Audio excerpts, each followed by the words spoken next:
नमस्कार मित्रांनो, कसे आहात सर्व? आशा करतो मजेत असाल. आज आपण भारताच्या इतिहासातील एक अतिशय महत्त्वाचा दिवस जाणून घेणार आहोत. 19 डिसेंबर, गोवा मुक्ती दिन. हा दिवस त्या ऐतिहासिक क्षणांपैकी एक आहे, जेव्हा गोवा पोर्तुगालच्या 450 वर्षाच्या शासनातून आझाद झाला. गोवा 1510 पासून पोर्तुगालच्या ताब्यात होता. भारतात 1947 मध्ये ब्रिटिश शासन संपल्यानंतरही गोवा पोर्तुगालच्या नियंत्रणातच राहिला.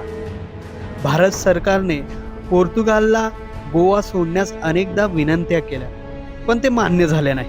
शेवटी वर्ष 1961 मध्ये भारताने ऑपरेशन विजय सुरू केलं आणि भारतीय सशस्त्र दलाने गोवा पोर्तुगालच्या ताब्यातून मुक्त केला. हा सैन्य कारवाईचा अवधी फक्त 36 तासांचा होता आणि गोवा पोर्तुगालच्या शासनातून मुक्त झाला. त्यानंतर गोवा भारताचा भाग बनला आणि त्याचे एकत्रीकरण सुनिश्चित झाले.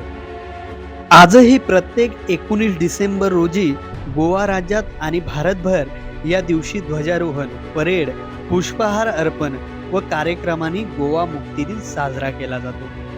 हे दिवस आपल्याला आठवण करून देतो की स्वातंत्र्य आणि ऐक्य किती मौल्यवान आहे. मित्रांनो, गोवा मुक्ती दिन म्हणजे फक्त इतिहास नाही, तर आपल्या देशाच्या अखंडतेची कथा आहे. जर तुम्हाला हा इतिहास माहिती नव्हता, तर हा व्हिडिओ शेअर करा आणि कमेंटमध्ये लिहा. जय हिंद.